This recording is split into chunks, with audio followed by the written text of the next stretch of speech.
चलिए आगे बढ़ेंगे और शुरुआत करेंगे हमारे खास कार्यक्रम की और चर्चा करेंगे दिल्ली में हुए दंगों को लेकर। बता दें कि दिल्ली दंगे को लेकर एक बार फिर से सुप्रीम कोर्ट में सुनवाई हुई। पुलिस ने अपने हलफनामे में बड़ा दावा किया है कि दिल्ली दंगे देश में सत्ता परिवर्तन की एक साजिश थे। इस पूरे मामले में शर्जील इमाम, उमर खालिद और पिंजरा तोड़ ग्रुप के सदस्य गुलशिफा फातिमा जैसे आरोपियों की जमानत याचिकाओं पर सुप्रीम कोर्ट में सुनवाई हुई।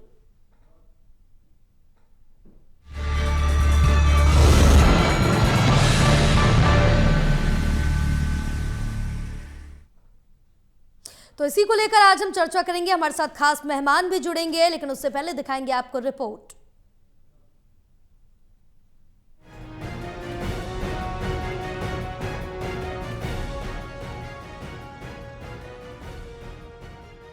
दिल्ली पुलिस ने सुप्रीम कोर्ट में 177 पन्नों का हलफनामा दाखिल करते हुए दावा किया कि फरवरी 2020 में दिल्ली में हुए दंगे कोई सामान्य घटना नहीं, बल्कि देश में सत्ता परिवर्तन की साजिश थे।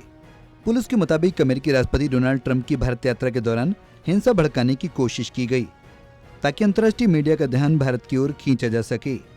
हलफनामे में कहा गया कि ये साजिश केवल दिल्ली तक सीमित नहीं थी, बल्कि उत्तर प्रदेश, असम, पश्चिम बंगाल, केरल और कर्नाटक जैसे राज्यों में भी हिंसा फैलाने की योजना बनाई गई थी। पुलिस ने उमर खालिद और शर्जील इमाम को इस साजिश का मुख्य सूत्रधार बताते हुए कहा कि दोनों ने लोगों को भड़काने और सांप्रदायिक तनाव बढ़ाने की कोशिश की थी। फरवरी 2020 में सीएए के खिलाफ हुए प्रदर्शन के दौरान 23 से 26 फरवरी तक भड़की हिंसा में 53 लोगों की मौत हुई थी और सैकड़ों घायल हुए थे। आज सुप्रीम कोर्ट में जस्टिस अरविंद कुमार और जस्टिस एनवी अंजारिया की बेंच ने इस मामले पर सुनवाई की। दोनों पक्षों की दलीलें सुनने के बाद जस्टिस अरविंद ने कहा कि यह मामला बेहद महत्वपूर्ण है और इसे सोमवार को पहली सुनवाई के रूप में सूचीबद्ध किया जाए। एएसजी एसवी राजू ने व्यस्तता का हवाला देते हुए सुनवाई मंगलवार तक टालने की अपील की, लेकिन कोर्ट ने सख्ती से इनकार कर दिया। सुनवाई के दौरान गुलफिशा फातिमा की ओर से अभिषेक मनु सिंघवी, शर्जील इमाम की ओर से सिद्धार्थ दवे और उमर खालिद की ओर से कपिल सिब्बल ने दलीलें पेश की। सिंघवी ने अदालत में कहा कि गुलफिशा अप्रैल 2020 से जेल में हैं और उन पर लगाए गए आरोप का कोई ठोस सबूत नहीं है। उन्होंने कहा कि जिन स्थानों पर वो मौजूद थीं, वहां कोई हिंसा नहीं हुई थी। कोर्ट ने सभी पक्षों की दलीलें सुनने के बाद अगली सुनवाई सोमवार को निर्धारित की। पुलिस ने हलफनामे में ये भी कहा कि आरोपियों ने सीएए विरोध प्रदर्शनों के जरिए सांप्रदायिक सौहार्द बिगाड़ने और देश की संप्रभुता पर प्रहार करने की कोशिश की। चैट और डिजिटल सबूतों से यह साबित होता है कि यह हिंसा योजनाबद्ध थी और इसका उद्देश्य अंतर्राष्ट्रीय स्तर पर भारत की छवि को नुकसान पहुंचाना था। अब सुप्रीम कोर्ट सोमवार को इस मामले की अगली सुनवाई करेगा। दिल्ली पुलिस का यह दावा कि दिल्ली दंगे सत्ता परिवर्तन की साजिश थे, मामले को और गंभीर बना देता है। सभी की निगाहें अब इस अहम सुनवाई पर टिकी हैं, जहां फैसला कई अहम सवालों का जवाब तय कर सकता है। दिल्ली से Vishal Singh, total TV.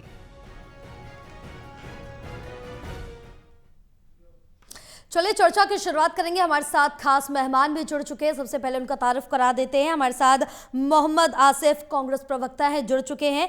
Awadhesh Upadhyay, BJP प्रवक्ता हमारे साथ जुड़ चुके हैं। चिराग सेठी, आप प्रवक्ता है, हमारे साथ जुड़ चुके हैं। आप तीनों का हमारे खास कार्यक्रम, हमारे चैनल में बहुत स्वागत है। चर्चा की शुरुआत करेंगे। सबसे पहले हम अवधेश जी आपके पास आएंगे और जिस तरह से देखें कि आज सुप्रीम कोर्ट में सुनवाई हुई और इस पर दिल्ली पुलिस ने 177 पन्नों का सुप्रीम कोर्ट में हलफनामा दाखिल किया और उसमें यह दावा किया गया कि जो 2020 में दिल्ली दंगा हुआ था वो सत्ता परिवर्तन की एक बड़ी साजिश थी। जी देखिए जया जी, एक बात तो स्पष्ट हो गई है कि दिल्ली में दंगे हुए थे 2020 में, जब आम आदमी पार्टी की सरकार थी दिल्ली में, तो ये कहीं ना कहीं पूर्व नियोजित भारत को तोड़ने की, जलाने की साजिश थी। कहीं ना कहीं भारत में जो सत्ता चल रही है, राष्ट्रवादी की सरकार चल रही है, उसको बदलने की, उसको गिराने की साजिश थी। और कहीं ना कहीं सबसे बड़ी बात, जो भारत की संप्रभुता है उसको कमजोर करने की बहुत बड़ी साजिश थी। और इसमें थे कौन? हम तो पहले दिन से कह रहे थे, जिस तरह से आम आदमी पार्टी के जो पार्षद थे, ताहिर हुसैन तत्कालीन पार्षद थे उस समय, जिस तरह से उनके यहाँ पेट्रोल बम पाए गए, पत्थर पाए गए, जिस तरह से उनके घर में खींच खींच के लोगों को मारा गया ताहिर हुसैन के घर में, उसी समय से हम तो ये कह रहे थे कि ये बहुत बड़ी साजिश थी। और देखिए ऊपर से विदेशी मेहमान हमारे देश में थे, उनको दिखाने के लिए कि ताकि भारत की जो छवि है वो और खराब दिखाई दे विश्व पटल पर। लेकिन कहीं ना कहीं वो ये भूल गए थे उस समय कि देश में एक राष्ट्रवादी सरकार है। इतना जो सोच रहे थे, वो जो उनका सपना था वो पूरा नहीं हो पाया। लेकिन हाँ, आज मैं जरूर दिल्ली पुलिस का धन्यवाद करूंगा कि उन्होंने पूरी रिपोर्ट सौंपी है माननीय न्यायालय के लिए, जो 77 पेज की, और निश्चित तौर पर जो भी इसमें आरोपी हैं उनके ऊपर कड़ी से कड़ी कार्रवाई होगी। लेकिन सबसे बड़ी बात मैं और बता दूं, एक दुख जब होता है जब कोई व्यक्ति देश को तोड़ने की साजिश रचता है, देश को जलाने की साजिश करता है, उसको बचाने के लिए देश का विपक्ष खड़ा हो जाता है सड़कों पर। जब दिल्ली में दंगे हुए, जब 2030 में दंगे हुए, और दिल्ली ही नहीं, दिल्ली सहित कई राज्य ऐसे थे जहां इसी पैटर्न पर जो है दंगे चल रहे थे, हिंसा फैलाई जा रही थी। ठीक है, केरल की बात कीजिए, पश्चिम बंगाल की बात कीजिए, असम की बात कीजिए, उत्तर प्रदेश की बात कीजिए जी। कई ऐसे राज्य थे जहां इनका पूरा प्लान था कि पूरी तरह से भारत को तहस नहस करना। लेकिन उस समय जब देश की सड़कें खून से लथपथ थी, उस समय कांग्रेस के बड़े नेता, आम आदमी पार्टी के बड़े नेता, संजय सिंह जैसे लोग जो हैं, पी चिदम्बरम जैसे लोग हैं, राहुल गांधी जैसे लोग सड़कों पर उनका समर्थन करने आ रहे थे, सड़कों पर समर्थन कर रहे थे, जो लोग देश को जलाने का काम कर रहे थे। तो ये देश भूला नहीं है, ये कोई व्यक्ति नहीं भूला है देश का। सच्चाई है कि जब जब देश को तोड़ने वाले सामने आते हैं, जब जब देश विरोधी ताकतें देश में पांव रखती हैं, देश को तोड़ने की कोशिश करती हैं, तब तब उसके साथ जो है देश का विपक्ष खड़ा होता है, खासकर कांग्रेस पार्टी खड़ी होती है। लेकिन अब ऐसा नहीं है, जो भी अब देखिए कार्रवाई होगी सोमवार को, जो है सब पूरा जो है फैसला अदालत में आएगा, जो फैसला होगा वो स्वीकार होगा सबके लिए, और जो आरोपी हैं उन पर कड़ी से कड़ी कार्रवाई होगी। बिल्कुल, चलिए हम इसका जवाब भी लेते हैं आसिफ साहब से। आसिफ साहब, क्योंकि जिस तरह से देखें कि 2020 में सीए के खिलाफ ये विरोध प्रदर्शन हुआ था जब दंगे हुए थे, और अवधेश जी ने यहाँ पर साफ तौर से निशाना साधा और कहा कि कांग्रेस इन दंगाइयों के साथ में खड़ी थी। कितना तारुफ रखते हैं आप? देखिए, जो रिपोर्ट दाखिल की कोर्ट के अंदर जी दिल्ली पुलिस में, उसमें कहा गया कि चुनाव को प्रभावित करने के लिए की गई जी। 19 में भारतीय जनता पार्टी की सरकार बन गई, 20 के अंदर आम आदमी पार्टी की दिल्ली में सरकार बन गई। उसके बाद दंगे हुए जी। इसको तो आप भी नहीं झुठला सकती जी। ना भारतीय जनता पार्टी के प्रवक्ता झुठला सकते, ना दिल्ली पुलिस के वो वकील झुठला सकते जिन्होंने चार्जशीट दाखिल किए, दिल्ली पुलिस के लिए पक्ष रख रहे थे। कोई इसको झूठा, चुनाव सेंटर और दिल्ली में दोनों निबट चुका था, तब यह हुआ। और 5 साल बाद यह बताया जा रहा है कि चुनावों को प्रभावित करने के लिए दंगे कराए गए। तो यह सरासर आपके सामने, इसमें तो मुझे कुछ कहने की जरूरत ही नहीं है कि जब साल निमट गए उसके बाद राइट्स हुए, और राइट्स में 53 लोगों की जान गई, और एक पेट्रोल जो यमुना बिहार के अंदर है, पेट्रोल पंप में नाम भूल रहा हूं, उस नर्सिंग होम का जहां से गोली चलती है, वो पुलिस के रिकॉर्ड से गोली गायब हो जाती है। वो सारा रिकॉर्ड गायब हो, जिसके ऊपर 1-2 दिन चर्चा भी हुई, उसके बाद वहां एफआईआर में नाम ही नहीं, किसी में भी, किसी मुकदमे में उस नर्सिंग होम का नाम खत्म हो गया। तो ये जो चल रहा था ना दंगे भड़काने के लिए, जिस तरीके से आपने देखा कपिल मिश्रा का बयान एक डीसीपी के साहब के सामने किस तरीके धुतकार रहे थे डीसीपी साहब को, ये तो छुपा हुआ किसी से भी नहीं है, ये तो तमाम चैनलों पे चला, खूब चर्चा हुई। और किस तरीके से भारतीय जनता पार्टी के मंत्रियों ने बयान दिया, जो आज केंद्रीय मंत्री बने बैठे हैं। जब उन्हीं जज साहब ने उनकी सुनवाई की और कहा इन तीनों लोगों के खिलाफ जिन्होंने देश के दिल्ली के अंदर लोगों की भावनाओं को भड़काने का काम किया है, इनके खिलाफ एफआईआर की जाए, उसी जज साहब का रातों रात ट्रांसफर हो गया सुबह निकलते ही। ये कैसा संयोग है। और एक भारतीय जनता पार्टी की सोच की मैं तारीफ करूं, इनके मंत्री कर्नल सोफिया के बारे में कहते हैं पाकिस्तानी, एक हमारी सेना जो सम्मान हिंदुस्तान का, उसको कहते गद्दार है। ये ऐसी राजनीतिक सोच को धिक्कार है हिंदुस्तान के अंदर, ऐसी विचारधारा को धिक्कार है जो सेना के ऊपर भी उंगली उठाए। ये भारतीय जनता पार्टी के मंत्री जो जज साहब इंक्वायरी के लिए बोलते हैं एफआईआर की जाए, उस मंत्री के खिलाफ अभी ट्रांसफर हो जाता है। यह भी रूटीन है। जहां जहां भारतीय जनता पार्टी के मंत्री और एमपी खिलाफ एफआईआर जो जज करेगा उसका रातों रात ट्रांसफर हो जाएगा। यह कैसा संयोग है देश के अंदर, यह कैसा नया भारत है, यह कैसा सत्ताधारियों का भारत है जो सत्ता के नशे में हिंदुस्तान की प्रभुता को, मित्रता को, कानून को, सबकी धज्जा उड़ा रहे हैं बैठकर, और देश की किसी आग में डाल दिया इन्होंने। आज हर इनके जो इशू होते हैं पॉलिटिकल, क्या होते हैं, यही तो होते हैं और क्या रहता है। आप देखिए किस तरीके से बिहार के अंदर इनके नेता हत्या करते हैं। कल का वाकया है, एक एसआई की सीवान के अंदर हत्या कर दी जाती है और भारतीय जनता पार्टी के नेता कहते हैं, बिहार में प्रधानमंत्री जाके कहते हैं वोट दीजिए हमारी सरकार को, गुंडाराज खत्म। ये गुंडाराज नहीं तो क्या है, दिन दहाड़े घुसकर नर्सिंग होम के अंदर हत्या कर दी जाती है, वहां जाके देश के प्रधानमंत्री वोट मांग रहे हैं। बिल्कुल, ये हो क्या रहा है देश के अंदर? बिल्कुल, इन सभी सवालों का जवाब लेंगे अवधेश जी से। किस तरीके से चल रहा है जी, इन सभी सवालों का जवाब लेंगे अवधेश जी से, लेकिन सबसे पहले मैं चिराग जी के पास आऊंगी, क्योंकि जिस तरह से ये 177 पन्नों का हलफनामा सुप्रीम कोर्ट में दाखिल किया गया है पुलिस की तरफ से, और इसमें साफ तौर से कहा है कि सत्ता परिवर्तन के लिए ये दंगे कराए गए थे, जहां एक दूसरे पर ये आरोप प्रत्यारोप भी अब लगना शुरू हो गए हैं। जया जी, देखिए, जब भी देश में हिंदू मुस्लिम दंगे होते हैं उसमें किस पार्टी का नाम आता है मुझे बताने की जरूरत नहीं है, किन लोगों को उसके लिए रिवॉर्ड किया जाता है। अगर कोर्ट में जज साहब बोलते हैं कि डीसीपी के सामने अगर आके कोई भड़का रहा है तो उन्हें बाद में मंत्री बनाया जाता है। और ये अनुराग ठाकुर से लेकर कपिल मिश्रा तक की कहानी है।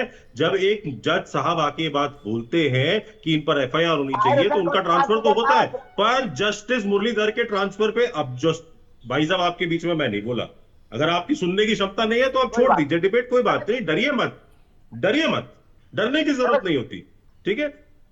जस्टिस ओका ने भी बोला कि कौन सी, अरे देखिए आपके जय जी मेरे ऐसे डिबेट हो नहीं पाएगा। बिल्कुल, अवधेश जी आपके पास आएंगे, आपका भी जवाब जानेंगे, बोलिए चिराग जी। जस्टिस ओका ने भी क्लियरली ये बात बोली कि कॉन्सिक्वेंसेस सरकार की वजह से देने पड़े।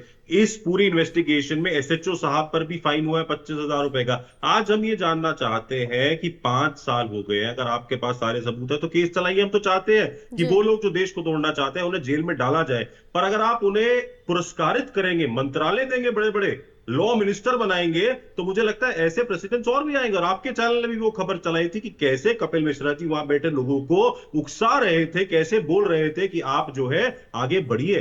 तो कहीं ना कहीं आज ये दिख रहा है कि कैसे जो दंगे होते हैं तो भाजपा को फायदा होता है। और चाहे वो नू की वायलेंस हो, चाहे वो मणिपुर हो, भाजपा का बिल्कुल सिंपल सा प्लेबुक है कि आप आइए, हिंदू मुस्लिम कीजिए और जैसे भी करके आप सत्ता परिवर्तन करने की बात करिए। मैं इनसे पूछना चाहता हूं, आज कपिल मिश्रा जी हूं, गोली मारो किसने बयान दिया था, किसने बोला था आके आपके घर से बहन बेटियां उठाकर ले जाएंगे, कहां है वो आज सब लोग? सब लोगों को बड़े अच्छे अच्छे मंत्रालय दिए गए हैं। वो लोग जिन्होंने नफरत फैलाई, वो लोग जिन्होंने आग लगाने की बात करी थी, उन सब को उठाकर बड़े बड़े मंत्रालयों में बिठा दिया जाता है। मेरा तो इतना सा सवाल है कि ये बात करें थे ताहिर हुसैन की, तो ताहिर हुसैन को तो इन्हीं की बी पार्टी जो AIMIM है उसने टिकट दिया था और उस टाइम में उन्हें बेल भी मिल गई थी चुनाव में प्रचार करने के लिए। तब दिल्ली पुलिस ने कोई ऑब्जेक्शन नहीं लगाया था कि बेल मिलनी चाहिए नहीं मिलनी चाहिए।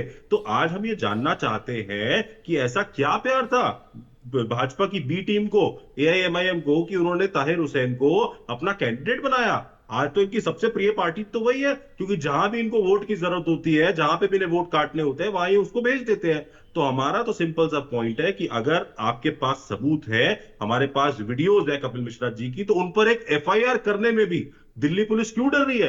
कोर्ट में आकर ये क्यों बोलना पड़ रहा है जज साहब को कि यहां मैं वीडियो चलाऊं, तब तो मैं समझ में आएगा कि इनके खिलाफ FIR होनी चाहिए या नहीं होनी चाहिए। इससे शर्मनाक बात और क्या होगी? आपने मजाक बना दिया है। मैं कहता हूं जो भी इसमें रिस्पॉन्सिबल है उन सब पर कार्रवाई होनी चाहिए। ऐसा क्यों है कि कपिल मिश्रा जी, जिनकी वीडियो हर चैनल के पास है, जिनकी वीडियो हर किसी के पास है, उन पर एक FIR तक करने पे दिल्ली पुलिस डर रही है? आप करिए FIR, जो जांच में निकल के आएगा उसके बाद आप कर लीजिएगा जो भी एक्शन लेना होता है, पर आज उसमें बिल्कुल चुप्पी साधे बैठे हैं। क्या आज ये इस बात को नकार सकते हैं कि कपिल मिश्रा जी ने उकसाने वाला भाषण नहीं दिया था? क्या ये नकार सकते हैं कि जस्टिस मुरलीधर ने ये बात नहीं बोली थी कि FIR होनी चाहिए? क्या जस्टिस अभय ओका ने नहीं बोला था कि उसी के कॉन्सिक्वेंसेस जस्टिस मुरलीधर ने भुगते हैं कि उनका रातों रात ट्रांसफर कर दिया गया? तो कहीं ना कहीं आज ये साफ हो रहा है कि हिंदू मुस्लिम देश को तोड़ने का काम, इस तरह की भाषा का प्रयोग कौन करता है और उससे किसको फायदा होता है, शमशान और कब्रिस्तान कौन करता है, उससे किसको फायदा होता है, आज सब जानते हैं। किसने, इवन प्रधानमंत्री तक ने बोला था कि आपके घर से आके आपकी भैंस चुरा कर ले जाएंगे चुनाव में।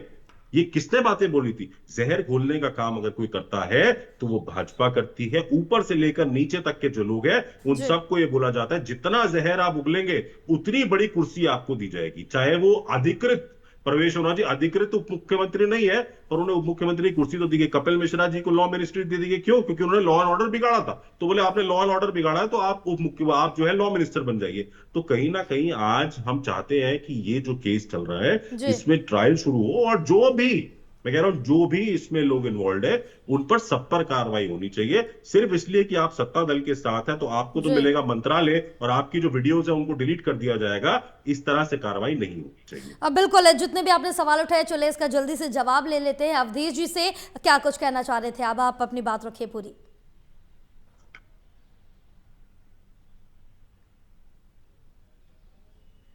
अवधेश जी, आप तक आवाज पहुंच रही है हमारी? चलिए फिर से हम एक बार संपर्क साधेंगे, लेकिन आसिफ साहब भी हमारे साथ लगातार बने हुए हैं। आसिफ साहब, जिस तरह से देखें कि यहाँ पर चिराग जी ने भी गंभीर, यहाँ पर जो कई बड़े सवाल हैं वो बीजेपी पर खड़े किए। जी आवाज आ रही है? बिल्कुल, बोलिए बोलिए अवधेश जी। आवाज आ रही है मेरी आपको? हाँ जी, आपकी आवाज आ रही है, आप बोलिए। अवधेश जी, जिस तरह से कई यहाँ पर निशाना साधा है और कई बड़े सवाल खड़े किए हैं बीजेपी पर इस दंगे को लेकर, और कई आपके मंत्रियों पर भी सवाल खड़े हुए, और क्या कुछ आप भी अपना बयान इस पूरे मामले पर रखना चाह रहे थे, बोलिए।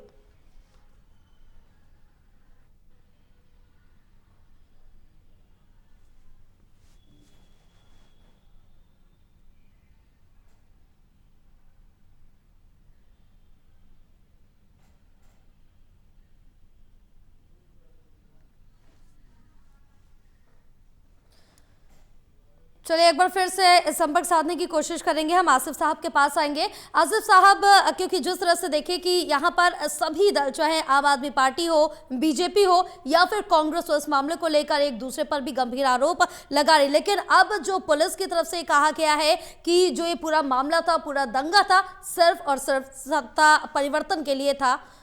क्या कुछ कह रहे थे आप? देखिए, मैंने तो पहले भी आपसे कहा, चुनाव निबट चुके थे दिल्ली और सेंट्रल गवर्नमेंट के जी। ये थ्योरी कहीं सूट नहीं करती है। ये थ्योरी कहीं ना कहीं दिल्ली पुलिस की आज आंखें बंद हो चुकी हैं। जिस तरीके से परवेश वर्मा के बारे में बोला गया, कपिल मिश्रा के बारे में बोला गया, और कोर्ट के अंदर मुकदमे इन पे एफआईआर कीजिए, फिर भी इन पे एफआईआर नहीं हो रही है जी।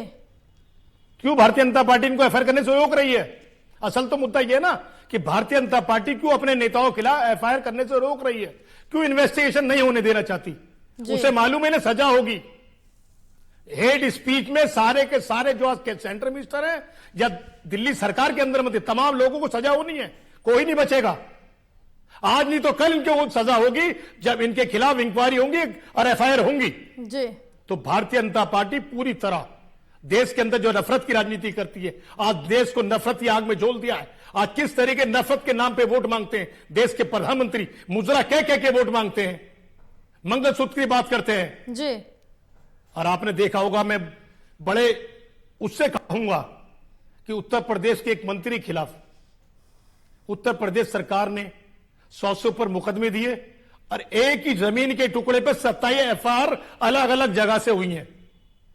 तो ये कैसा मजाक है हिंदुस्तान के अंदर भारतीय जनता पार्टी द्वारा, सबको मालूम है उस आदमी के ऊपर किस तरीके के मुकदमे हैं। ये पुलिस कर क्या रही है, देश को बताए ना। पुलिस का काम है लॉ एंड ऑर्डर संभालना, ना कि सरकार के कामों को करना और लोगों को, मुलजिमों को जेल से बाहर रखना और उन लोगों के खिलाफ षड्यंत्र रचना जिनको सरकार ने बोला गया है। बिल्कुल, अब यहाँ पर किस तरह का षड्यंत्र रचा गया आसिफ साहब, ये तो अब जब पूरी सुनवाई हो जाएगी उसके बाद ही सामने आ जाएगा। एक आखिरी जवाब हम चिराग जी से लेंगे, हमारे पास वक्त की काफी कमी है। बिल्कुल बिल्कुल बिल्कुल, चिराग जी एक आखिरी जवाब आपसे लेंगे, क्योंकि अब जिस तरह से देखें कि यहाँ पर बीजेपी के कई मंत्रियों पर भी गंभीर आरोप लग रहे हैं, तमाम जो क्लिप्स है इस समय वो भी निकल के सामने आ रही है। देखिए, आप बिल्कुल समझिए कि आज भाजपा का क्वालिफिकेशन ही यही है, जितनी गाली आप देंगे, जितनी भद्दी चीजें आप कहेंगे, आपको उतना बड़ा मंत्रालय मिलेगा। वो मुख्यमंत्री से लेकर नीचे तक के लिए है। कपिल मिश्रा जी का तो एक बहुत बड़ा एग्जाम्पल है कि कैसे उन्होंने लोगों को इंस्टिगेट किया था। उसके बाद भी डीसीपी साहब के खड़े रहते हुए भी कोई एफआईआर जब नहीं होती और जब कोर्ट इंटरवीन करने की कोशिश करता है तो जज साहब की ट्रांसफर हो जाती है। और पूरे केस में मैं आपको फिर कह रहा हूं, इस पूरे केस में कितनी बार ऐसा हुआ है कि जज साहब ने बोला है कि आप बुलाइए पुलिस ऑफिसर को भी, उनके सामने वीडियो चलाते हैं। एक एसएचओ पे 25,000 रुपए का फाइन तक लगा है। हम कह रहे हैं कि जो भी इसमें रिस्पॉन्सिबल है, जिसने भी देश में जहर घोलने की कोशिश की है, आप उन सब पर कड़ी से कड़ी कार्रवाई कीजिए। आप ये मत देखिए कि वो भाजपा से है या वो किसी और पार्टी से है। अब बिल्कुल ये बिल्कुल नहीं देखना चाहिए। अब पूरे मामले पर जो जांच है वो पूरी तरह से की जाएगी। बहरहाल आप सभी का पूरी चर्चा के लिए बहुत शुक्रिया। तो आज यहां पर सुनवाई हुई सुप्रीम कोर्ट में, जिसे फिलहाल 3 नवंबर तक के लिए टाल दिया गया, लेकिन यहां पर यही कहना है कि जांच इस पूरे मामले को लेकर होनी चाहिए, जो भी दोषी है उसको सजा मिलनी चाहिए। बहरहाल रुकेंगे एक छोटे से ब्रेक के लिए, ब्रेक के बाद जल्द हाजिर होंगे।